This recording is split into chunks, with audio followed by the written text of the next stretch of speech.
Body তুমি কার? Memari rail station সংলগ্ন সুলভ শৌচাগারের ভেতরে পড়ে থাকা ব্যক্তির রক্তাক্ত দেহ। এলাকা কার? দড়ি টানাটানি জিআরপি বর্ধমান ও মেমারি থানার পুলিশের।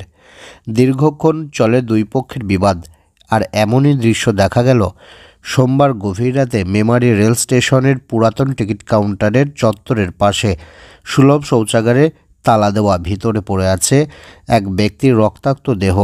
এখন দেহ উদ্ধার করবে কে, এই প্রশ্নের সমাধানে প্রায় 3 ঘন্টা ধরে চলে দড়ি টানাটানি। কার এলাকায় দেহ পড়ে আছে সেই নিয়ে চলে দড়ি টানাটানি বলে জানা গেছে। এই তো এইখানেই তো আমার ফেন্সিং রয়েছে।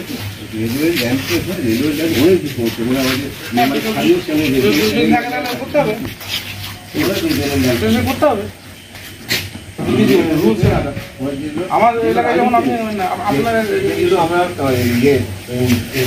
আমার যেটা এখানে লেখা আছে আমি সেটা বলছি।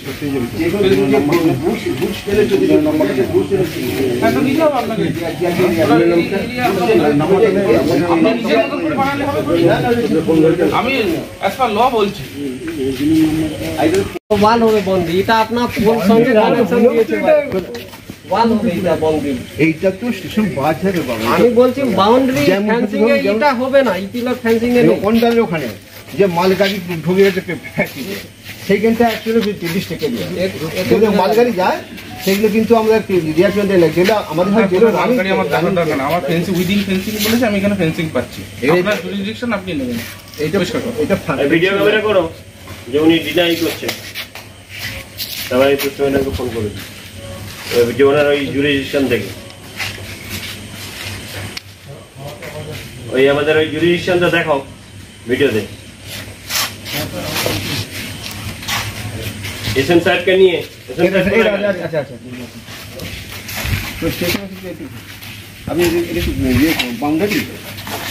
এবার সেটা দেখেন, এটা তো আছে কোয়ার্টারের বাউন্ডারি। প্রায় 3 ঘন্টা পরে দেহ উদ্ধার করে মেমারি থানার পুলিশ ও ময়না তদন্তের জন্য বর্ধমান মেডিকেলে পাঠায়। স্থানীয় ও পুলিশ সূত্রে জানা গেছে মৃত ব্যক্তির নাম রাজেশ থাপা, বাড়ি দুর্গাপুরের ফুলঝোরে। তিনি গত বেশ কিছুদিন ধরে মেমারি রেল স্টেশনের পুরাতন টিকিট কাউন্টারের পাশে সুলভ শৌচাগারে কর্মরত ছিলেন। সোমবার রাত্রি প্রায় 11টা নাগাদ ভিতর থেকে তালাবন্ধ শৌচাগারের মধ্যে রক্তাক্ত অবস্থায় রাজেশ থাপাকে পড়ে থাকতে দেখে স্থানীয়রা এবং পুলিশকে খবর দেয়। ঘটনাস্থলে পৌঁছায় মেমারি থানার পুলিশ ও জিআরপি বর্ধমান থানার পুলিশ। এরপরই এলাকা কার তা নিয়ে চলে দীর্ঘক্ষণ টাল বাহানা। পরে মেমারি থানা তালা ভেঙে দেহটিকে উদ্ধার করে। এখন প্রশ্ন হচ্ছে কিভাবে মৃত্যু, আর তা খতিয়ে দেখছে মেমারি থানার পুলিশ। তবে এমন ঘটনাকে কেন্দ্র করে ব্যাপক শোরগোল পড়ে যায় এলাকা জুড়ে। এবার সেটা দেখেন, এটা তো আছে কোয়ার্টারের বাউন্ডারি। এবার আপনার ফেন্সিং এর ডেফিনিশন কি, এবার সেটা ডিফাইন করতে হবে। রেলের এরিয়া তার থেকে 100 কিলোমিটার 200 কিলোমিটার তারপরে সেটা রেলের জায়গা, তার জিআরপি জুরিডিকশন। আপনি এটা পড়ুন না, এখানে কি লেখা আছে আপনি শুধু ইয়েটা মুখস্থ করে রেখে দিয়েছেন, যেটা বিল্ডিং আছে ওটা মুখস্থ করে রেখে দিয়েছেন, বাকিটা পড়ুন না। আপনার ওসি পড়ুন, মিনিংসটা বলুন। আপনার ওসি পাঠিয়েছে, আমি পাঠাই। এটা যদি ঠিক আছে উনি ডিনাই তো ধরি আমি পুষ্টিমানকে বলে যাচ্ছি, আপনি মেমো দিয়ে দিন।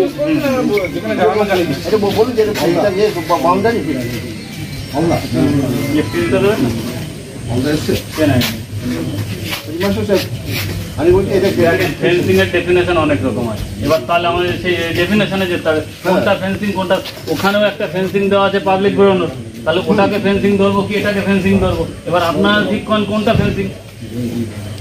ফেন্সিং এরও তো ডেফিনেশন অনেক রকম আছে। ইভিকশন হচ্ছে ওই সাইডে যখন ইভিকশন হচ্ছে তাহলে ওই যে কোনটা ফেন্সিং হচ্ছে যখন ইভিকশন হচ্ছে মাস্টার সাহেব ওই তো মাস্টার সাহেব মেমো দিয়ে দিন, তারপর আমরা চলে যাব দরকার পড়লে। যখন ইভিকশন হচ্ছে কোপাদের ধরা হচ্ছে যার যা রুলস লেখেন লিখে না আমি বলি না যখন কন্ট্রোল লাস্ট কন্ট্রোল এটাই বলেছেন।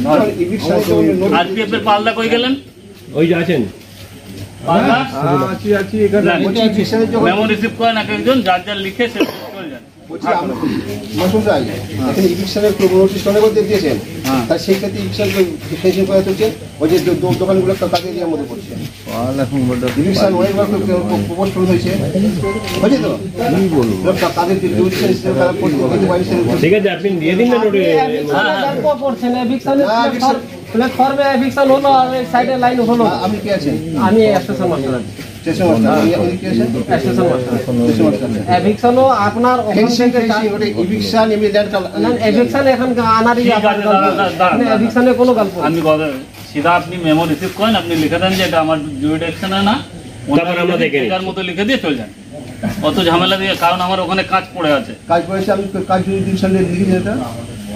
আমি 3 জনের নামেই মেমো দিয়েছি। এই দেখেন, OC GRP Bardhaman, OC RPF Shaktigarh, Memari police station. আপনি দেখি আপনি দেখুন। হ্যাঁ, আরপিএফ আছে তো। ওরা আরো ভালো বলছে কাজ ঠিক আছে, যে যার মেমো রিসিভ করেন, আমার ওদিকে কাজ পড়ে আছে। আমি এখানে থাকলে তো হবে না, আমার ওটা কাজ, এটা আমার তার আন্ডারে। দিন আপনি নিয়ে আসুন, আমি হ্যাঁ, আপনি রিসিভ করেন, আপনার তো লেখার কিছু নেই। আমাকে সেন্টার দিন। কখন সরে যাও। হ্যাঁ